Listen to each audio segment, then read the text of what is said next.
Tamalkuri tone jiulaganat. Kuya pehagalol toy chaknak.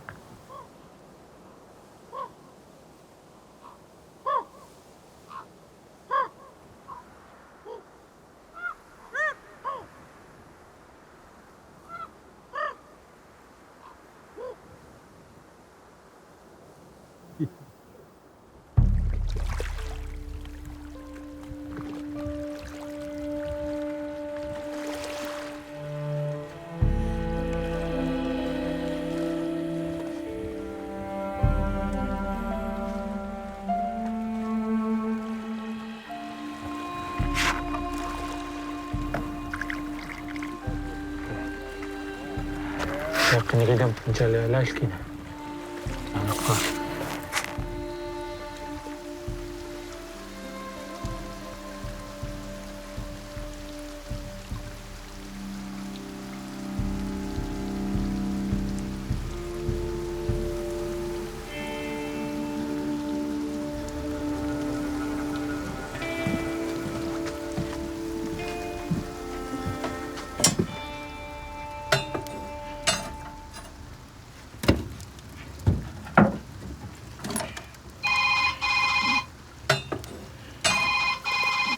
Hello? Oh, man. Did you guys call the cops? Down cook? Yeah. Ik ben in de zaken. Johnny met de Yadam. No, dat een bif knaki. You misdirecting question. Yeah, pak zeer om zien. So, we'll see how it goes, man. We just pray, huh?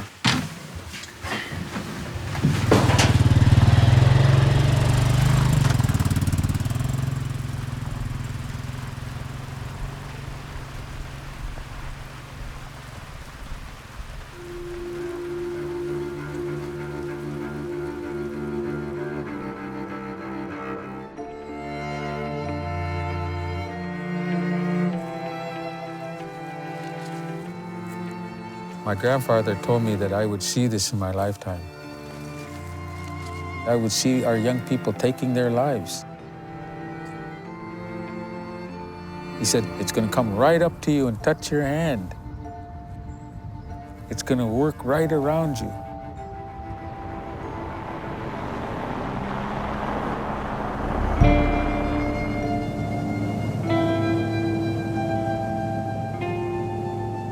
We are very much in a battle for the lives of our people. With our young people, we're trying to get them to be hungry about who they are.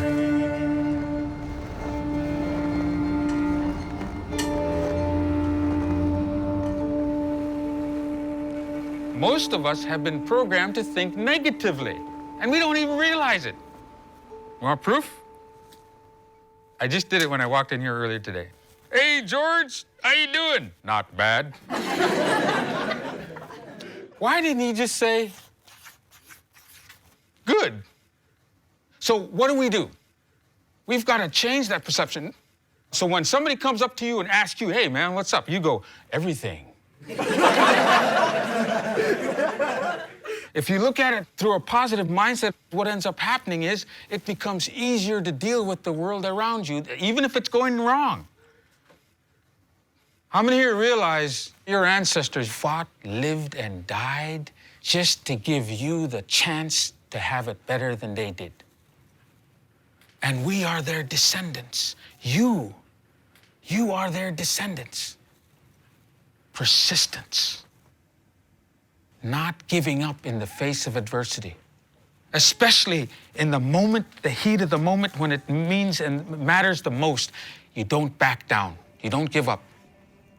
All you have to do is be who you are.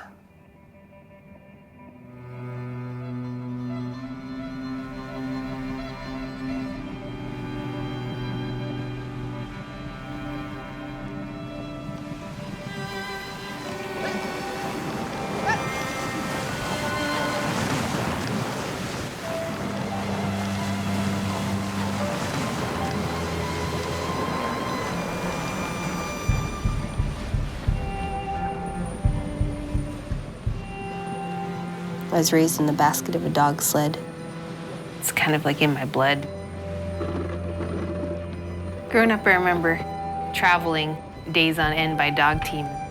My brother and I in the sled basket sleeping. A lot of families did that back then.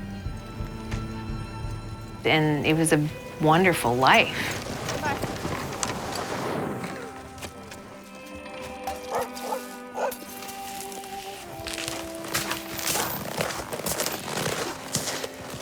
Hey, doggies!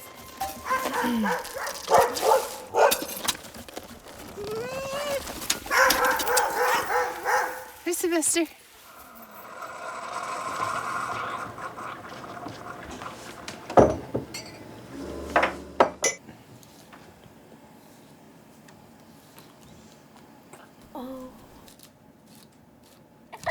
He's like, get out of my way.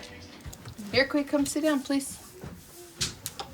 My kids and I are so close because for so many years it was just us, and we've kind of been through some battles together. Quanah, hurry, please. My kids never cared as long as they always had me.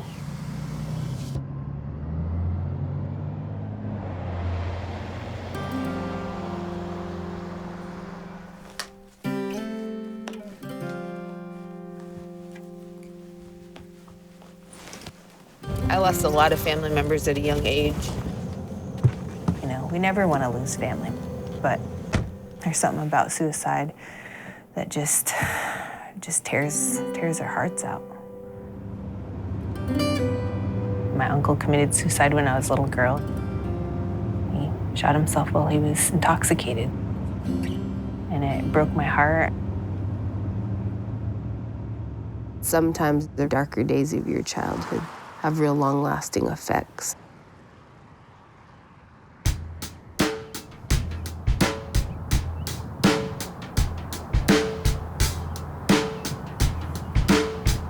I'm the stonerless, non-alcoholic rap addict I've known. Been at it for years, definitely been known to rap deep and tell stories, no glorious zone. I reap what I sow with these flows, I'm glow prone.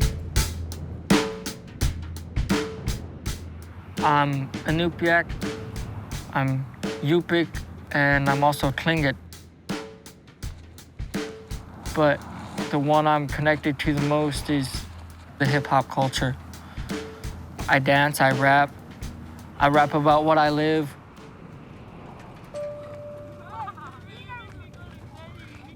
My father, on my 7th birthday, killed himself. I always thought for the longest time it was my fault.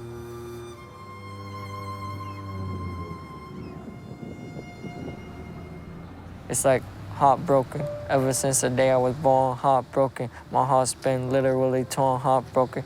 And the reason I survived was to be there for my son. He the apple on my eye.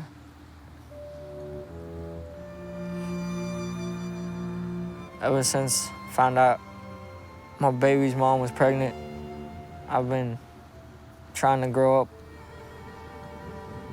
I grew up a lot in the past year and a half. And I have tried suicide only a couple times since she told me. Before that, I was crazy. Just nobody noticed.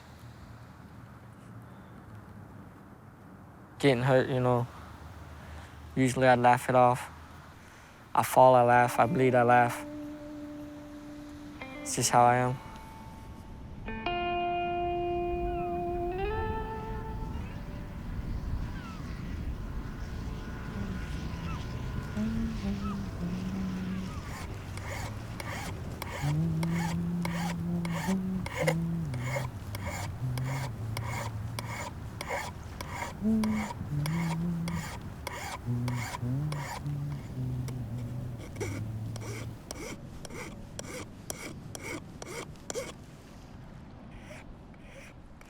I'm a person with many hats nowadays. Usually when you go to a lot of different villages, there's somebody like me. And when I'm out in the country and hunting, I feel at home. It makes me feel real good. knowing that I'm going to feed my family.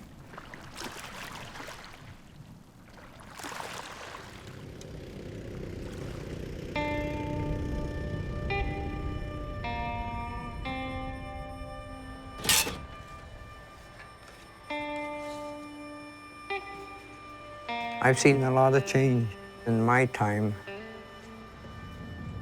I see young people here that don't have anything. A lot of them feel unwanted, unloved. Some of them think of suicide.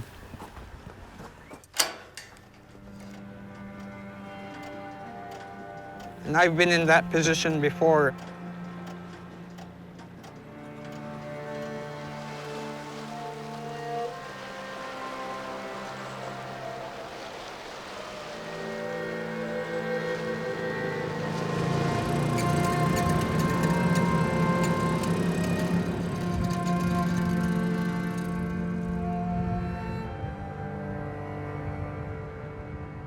My grandfather used to say that the things from your past cast a really tall shadow.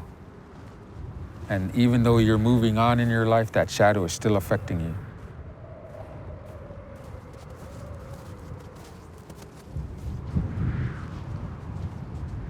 This place is where my mom grew up, and I know that there must have been hundreds of other kids that came through here.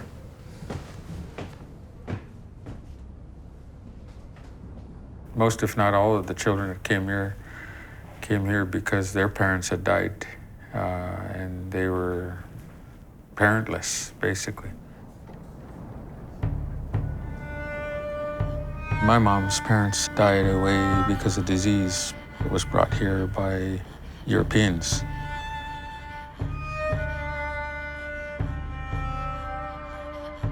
And it wiped out entire communities. The church took it on so that, they could get a good home and food and education.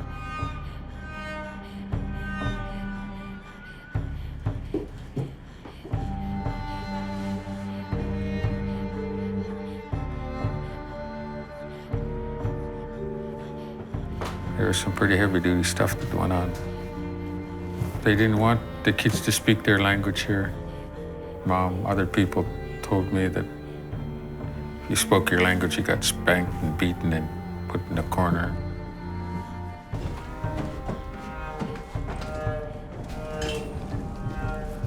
They even said, your way of praying, totally wrong.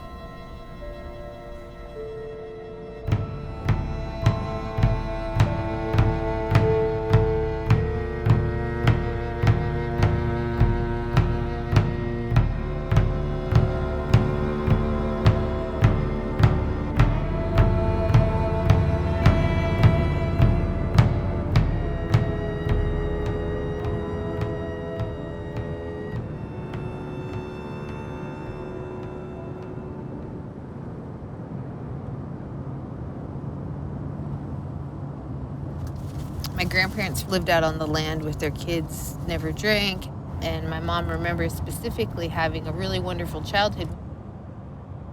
The government decided all these kids need to be educated, so they were forced to move to Eagle Village. My grandpa couldn't provide for his family the way he wanted to. And then that's when my grandparents started drinking. My family has seen a lot of devastation since then. You learn to be a parent by, a lot of times, by how you were parented. There was like a whole generation that didn't learn how to be parents. And we weren't like that at one point.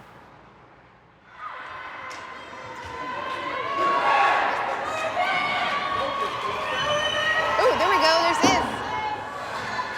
There you go, Iz! With Izzy, I feel very proud, and I'm also scared and just very watchful. He'll be 13 this year. And I really want to encourage him to stay on this good path that he's on.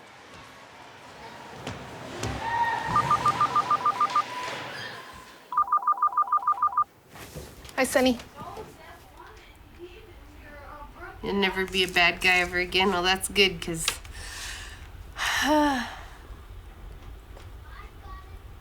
Good. I'm glad you're done. Love you, Sonny. That sucks running out of minutes. Man, it's just hard, because, you know, I arrest people and I put people in jail and in prison, and then my brother's there, and, you know, it's just two extremes.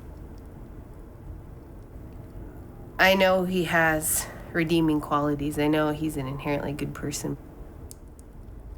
Where there's life, there's hope. And so that's what I hold for my brother.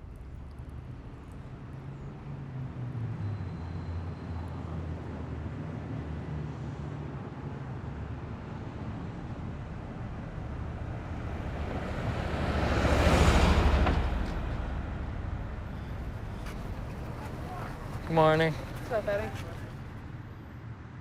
The root of my anger is my father. Now it's easier for me to talk about it since, you know, I'm getting over it. That lump in my throat isn't there anymore. The pain still is. What does PH sound like? I don't know. It makes the F sound. So where's the extra letter?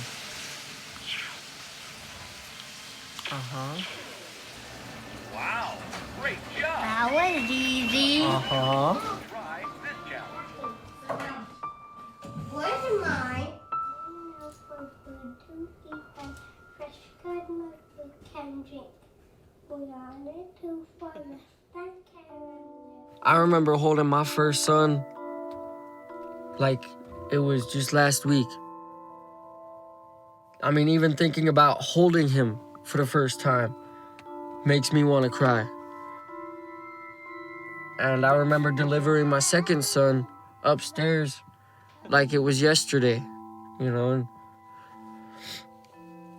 and I'm only 22.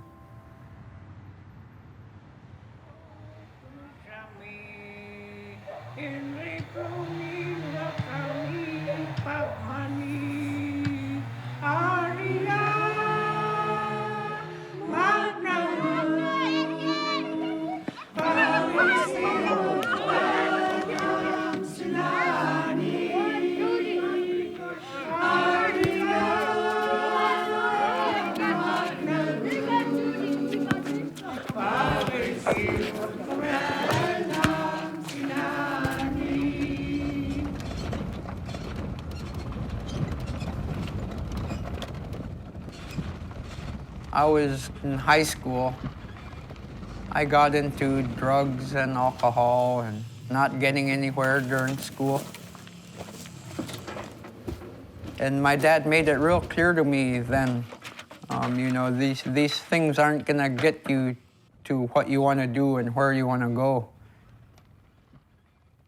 So he said, pack your stuff and get the hell out of my house. So I moved to fish camp. I wanted to hunt, I wanted to put food away, but I couldn't do it without vehicle and gas money. I didn't have anything. I didn't have any wheels, I didn't have any dishes. I was just fresh out of school and running out of places to run and live.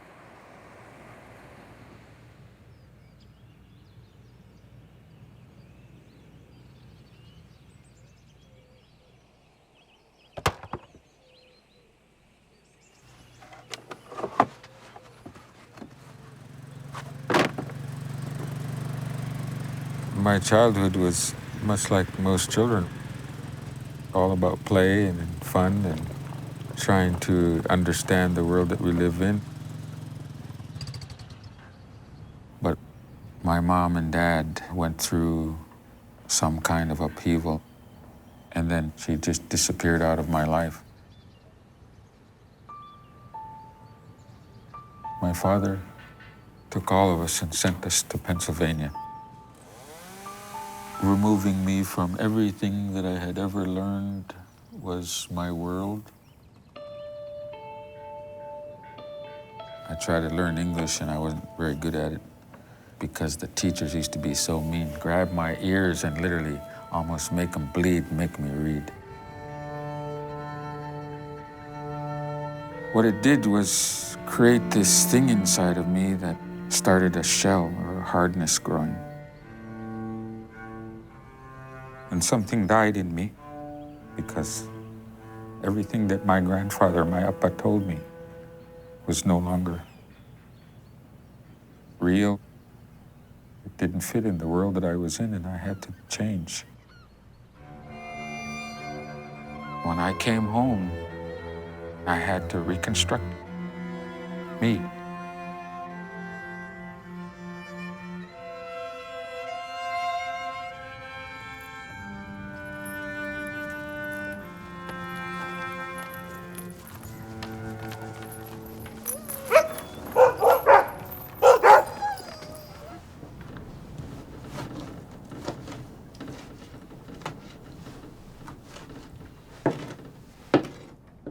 When I was a little girl, my mom was an amazing mom. And she took really good care of us and the home, and we had a really good family. When my mom was home, the house was just warm and nice. It was just this routine. Everything flowed, everything was great. But my mom was an alcoholic growing up, and I remember it being really hard when she was gone for weeks or a month at a time.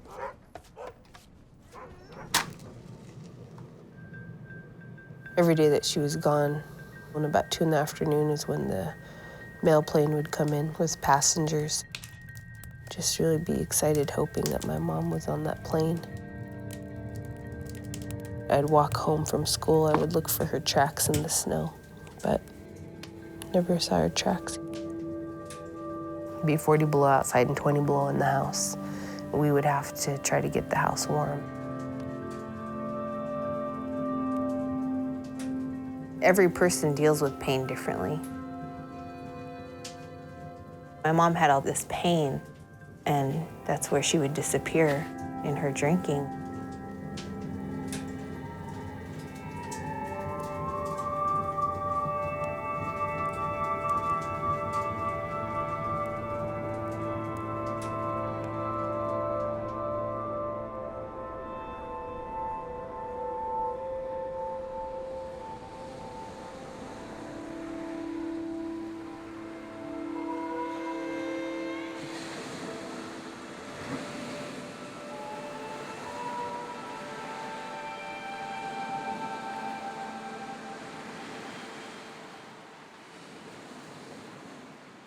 My wife and I got into an argument.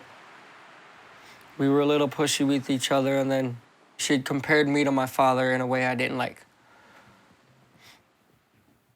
I don't want to really be anything like my father. I did end up doing what my father would have done. I slapped her and walked away.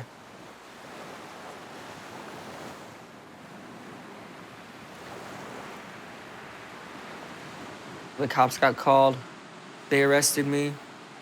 You know, they brought me to the jail. And so I signed the papers and grabbed my stuff.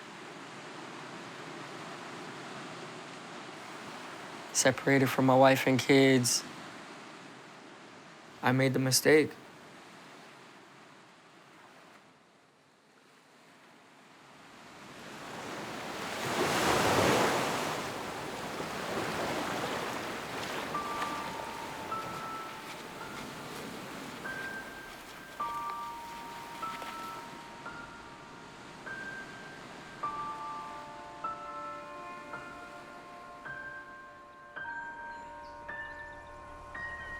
I had done something real bad. What I did was adultery. And feeling that guilt at that time, I thought the only answer was not to face it. So I started drinking my home brew, and it made me brave.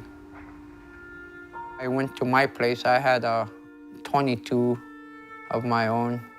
I grabbed that and I went to my dad's place and the doors were locked and everything, and I just hollered to him.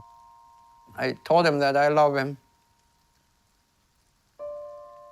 People started showing up. They were hollering my name and talking to me, and that's when I turned the gun on myself and told everybody to stay back.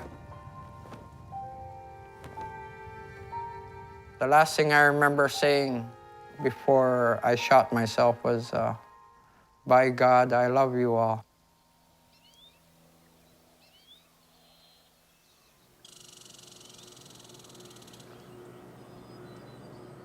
I woke up, I was in Dad's house on the carpet on the floor.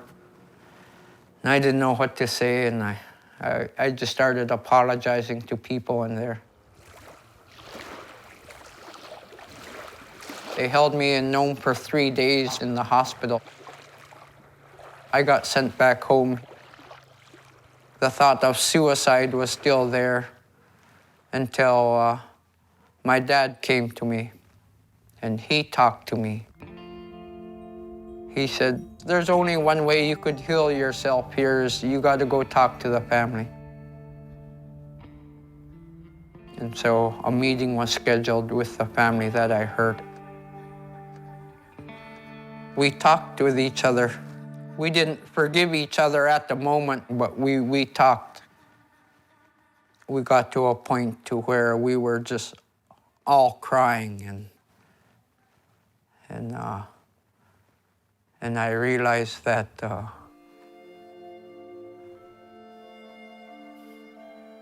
my family loved me.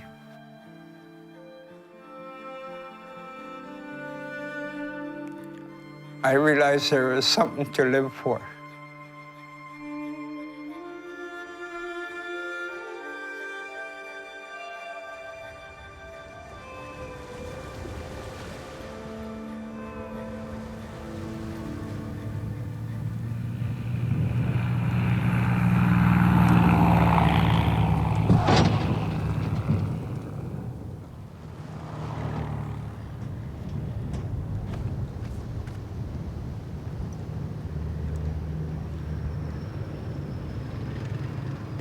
I want to say to you guys, Kuya Nakfali, for having me here in your village again.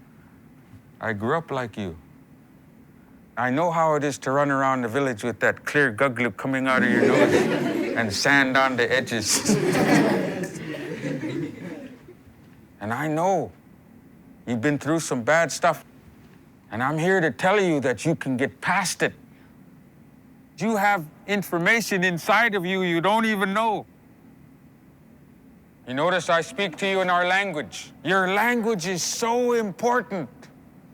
I'm going to have you say something. Repeat after me. Ayagun. Ayagun. You know what ayagun is?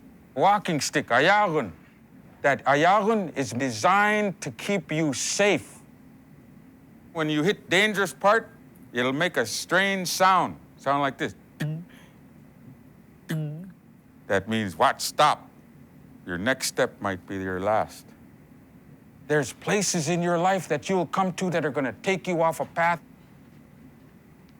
The trick is to stay on track. You can do so much more. There's so much more out there for you. Take up your own ayagun.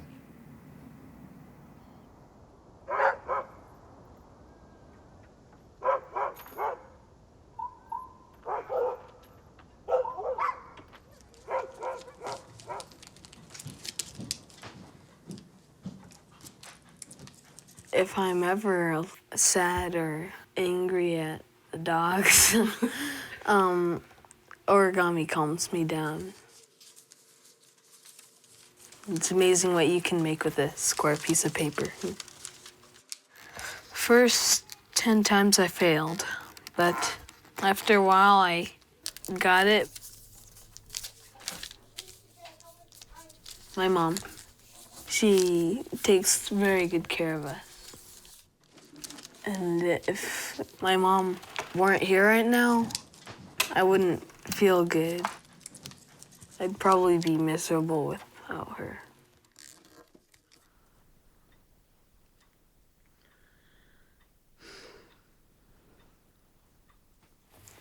She makes really good pancakes too.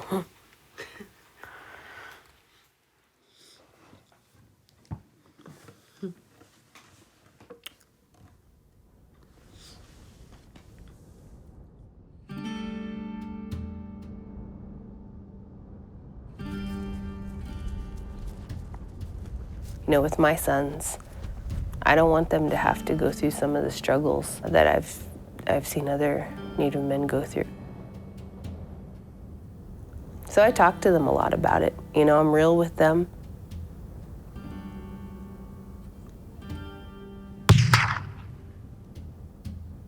You know, there's gonna be some tough trails ahead of you and you're gonna have to do the right thing.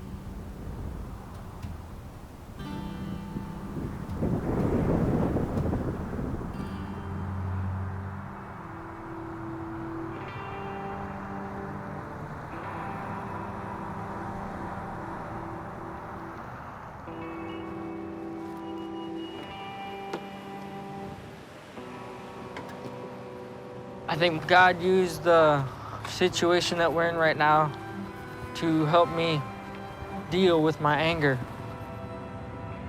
Not manage it, not just set it aside and it still be there, just to deal with it, put it away, take the trash out.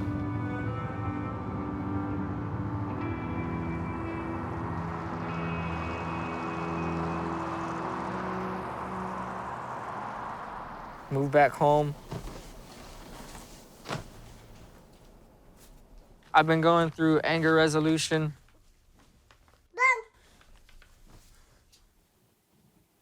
You know, asking Candace for forgiveness was you know, that was kind of hard for me to do because I didn't think I deserved forgiveness. The anger resolution, if it didn't happen, I think we would have been divorced right now. Ever since then, you know, every time we argue, now we say, well, what's bothering you, you know? Wow. Whoa. You okay?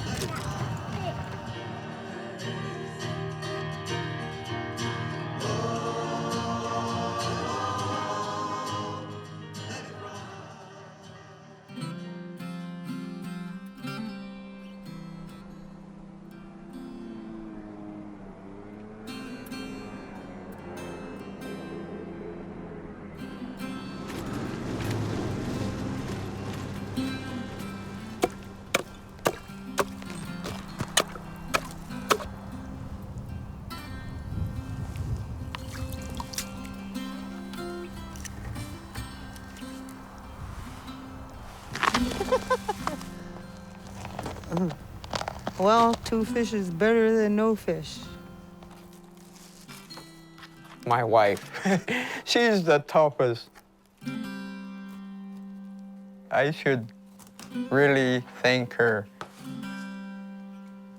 She changed my life 15 years ago. Before we were even seeing each other, we were friends. We always wondered, what's it gonna be like 10 years from now, 20 years from now? How many kids am I gonna have, you know? What am I gonna name my kids? That thought never came to mind when I tried suicide. Jess? You're like an inch taller than your dad. No, it's more than that, Paul. No, that's his hair. See? No, it's not. If I had succeeded, I'd never see my 2 sons grow up. Heavy? Yeah. Put it on my other shoulder. I would have never known my wife.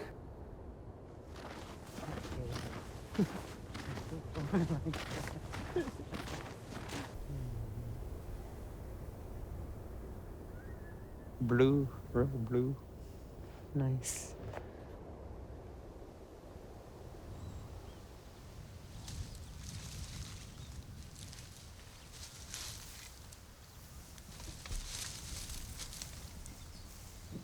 The generations that came before us who went through trauma impacted our people so strongly without them even knowing it. But once you talk about that and let that out, it loses its power over you.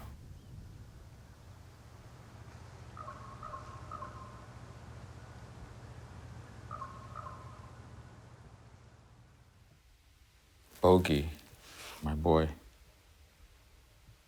he was 3.5 weeks away from his 16th birthday. And I raised him exactly like my grandfather raised me. I told him that even when people do wrong to you, you don't do wrong back to them, you help them. His friend ran home to kill himself because of a fight that had happened right in front of all his classmates. And my son went to stop him. And true to his nature, he stopped the boy from killing himself and took the bullet.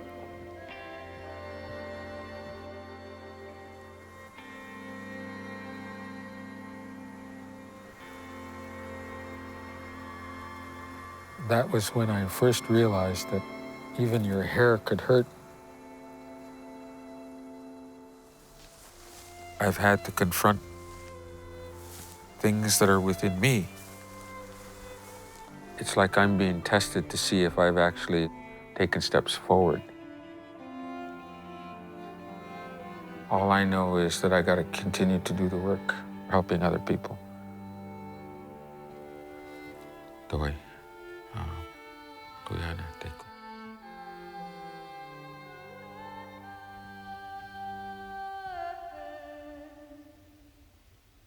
I'm thankful for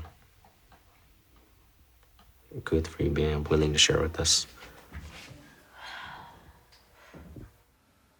Every one of us in different times in our life need that support, need to be able to lean on other people. Every day we wake up and we remind ourselves to give thanks for the day, we remind ourselves why it's important to do the work we're doing, to keep the flame of that hope inside of us going.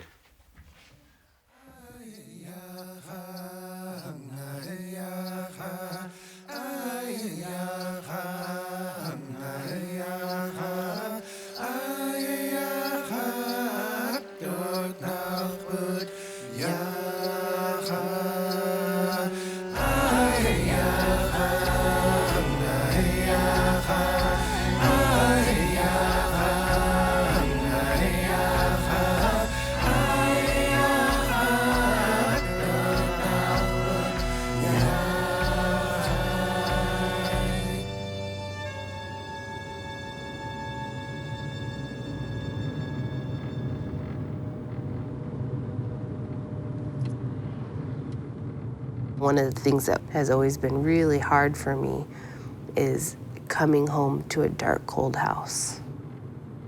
I get really short with my kids. And it really had me thinking, why is it I get so much anxiety at coming home like that, and I'm just racing to get a fire made? It finally occurred to me about the scars from my childhood. And I had to apologize to my children, and I had to kind of explain, and they understand. So my kids are really motivated to get good at building fires.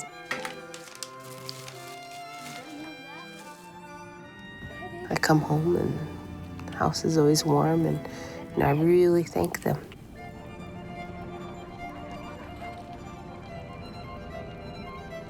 I see little changes. I see glimmers of hope. My mom, she's been sober for 25 years now.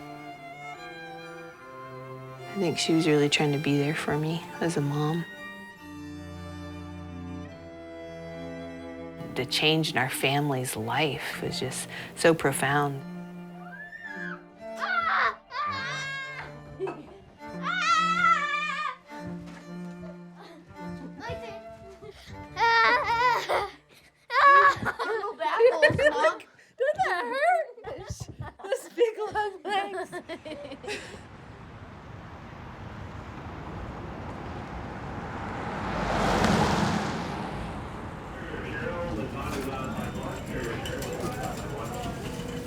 See you out there.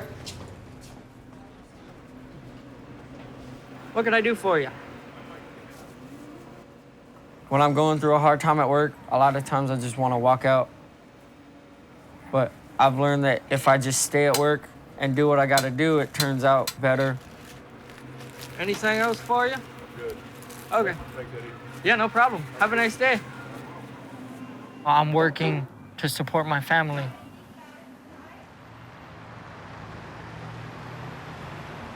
We've since had our third baby about 2.5 months ago now. His name is Devin.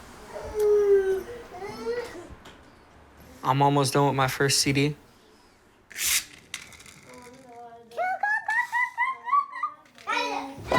And Henry's is some colors. I'm losing my mind.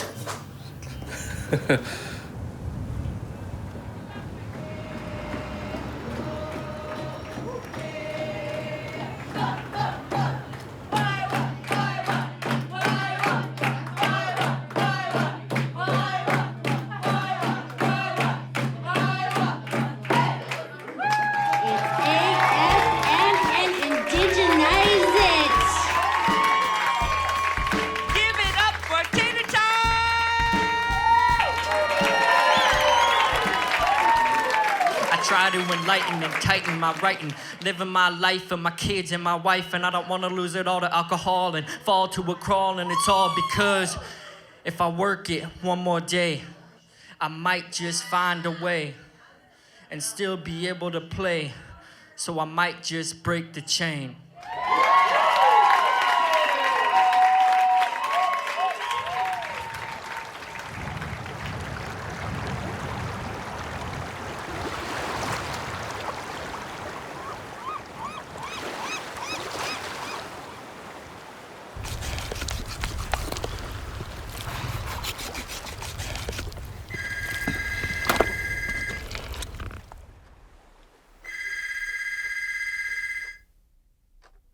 Saturday, I was supposed to be out hunting, and right at about 10 o'clock, I got the sad news of my sister's passing. My youngest sister, the baby of the family. It was suicide.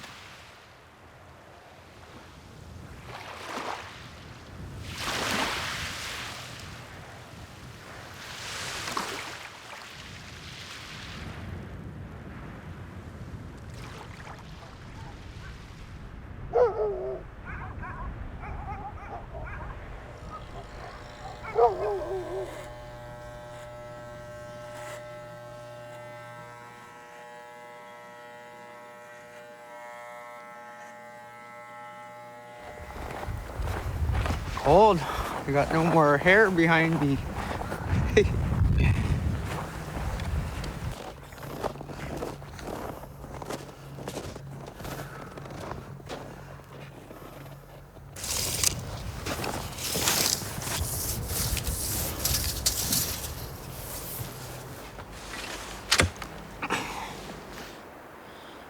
I shouldn't be picking out my sister's spot. It's more like she should be picking my spot out.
was crying up in a place called Mavzavik,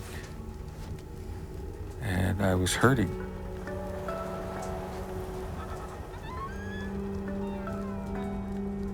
But something out there must have known that it was damaging me. And I got scolded by a Suigalung. I heard him out there, making that noise.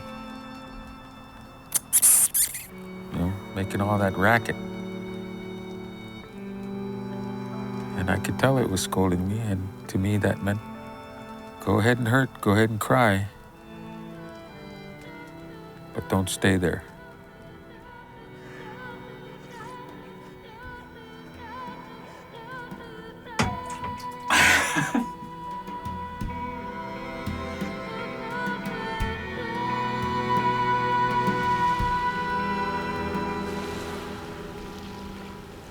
Chakamna kaya imbenim pyulre cha chakamna jagala chakamna kihbim kaya galunni ma sakjulre kaya galunni ma sakjulre doluto ay pani.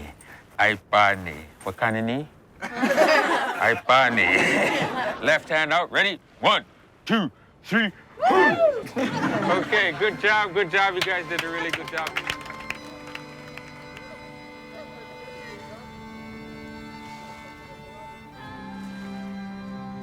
And I want just the person that's in the very front that represents those of us who are alive today, these three, to try to lean forward a little bit. Now, what did you feel? Robin? Being pulled back. Being pulled back? What did you feel? A strong connection. A strong connection, right? So even though we don't know it, even though we don't feel that every day, that's how strong our connection is to our ancestry, the good or the bad. One day we're gonna be somebody's ancestor. We're gonna have a legacy moving forward.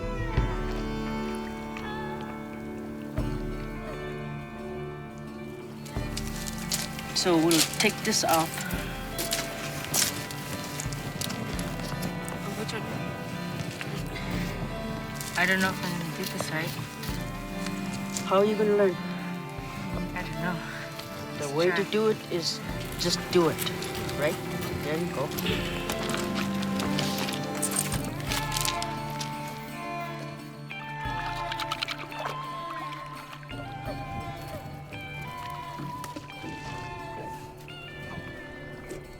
Each one of you guys that are dealing with your own kind of pain, I want you to know something.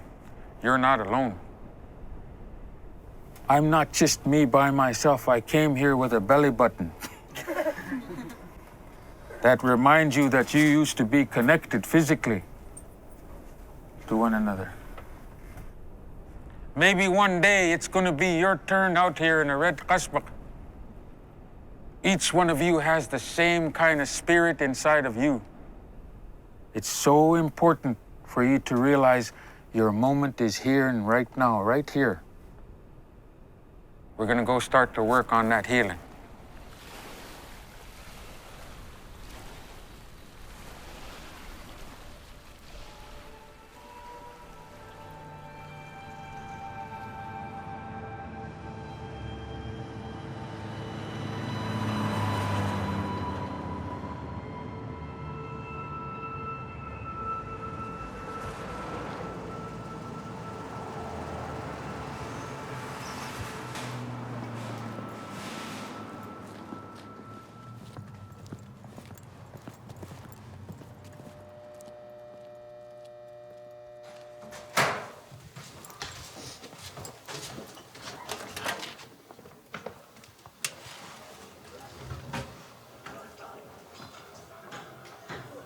He was trying to eat and sleep at the same time.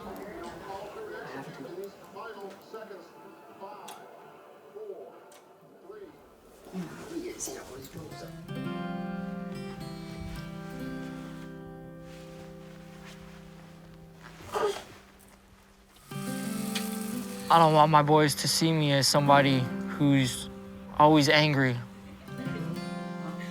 Bring that to school? Yeah. See, Dad? Oh. I don't want my family to live in the fear that I might blow up. Bye. Love you too. Bye. I'm a lot like my father, I'm a lot like my mother, but at the same time, I am very different from both of them. I'm my own person. See you in the morning. That's what I want for my kids, is for them not to be somebody else.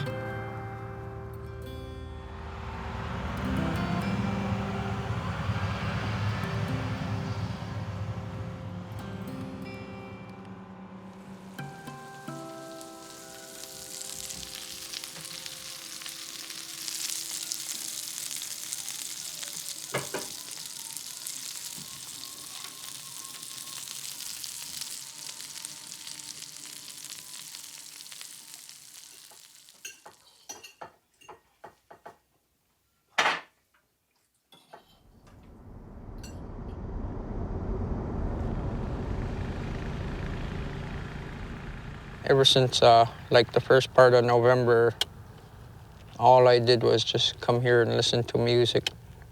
And all I could do is just think about my sister. And not a day goes by that I don't think about her down here, whether it's down here or at home or anywhere else.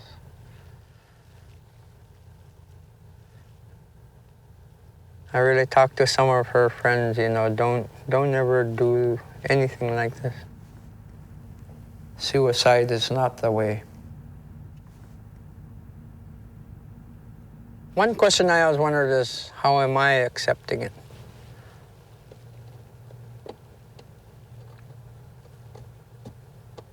One day at a time, I guess.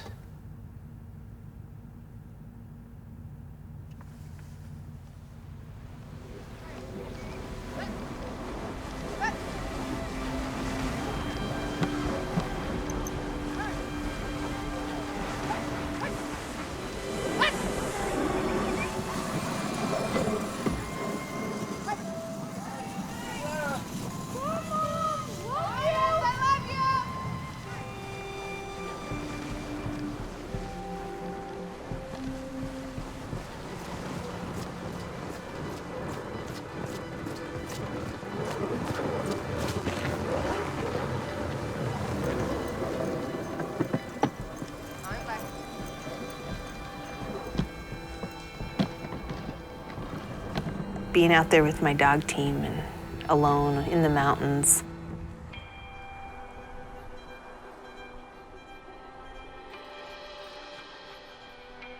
All I could think of was, boy, I wonder how many of our Native people have experienced this in the past. All the Native families that had to travel across the land at night under the northern lights.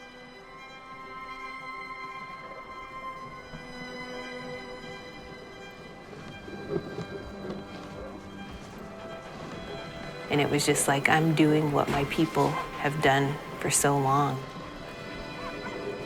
Carrying that on, you know, bringing me back to my roots.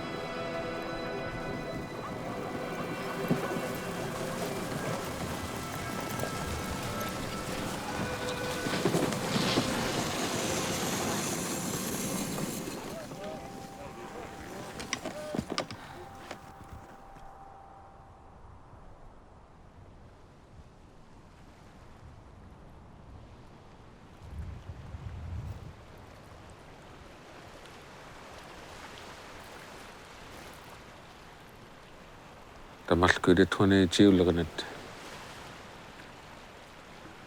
Kuya pikhaqalol toy chakna.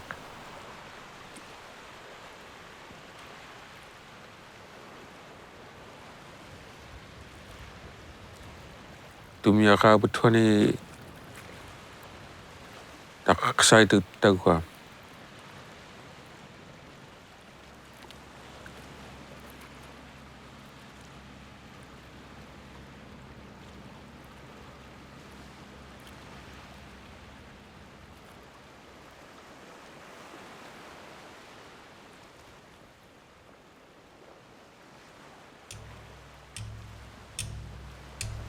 Yeah.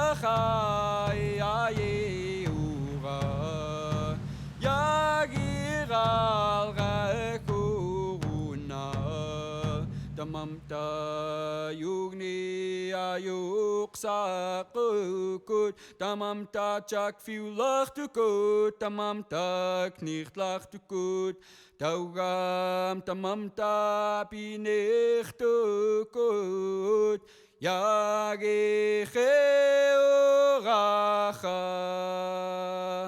yagi gal rechu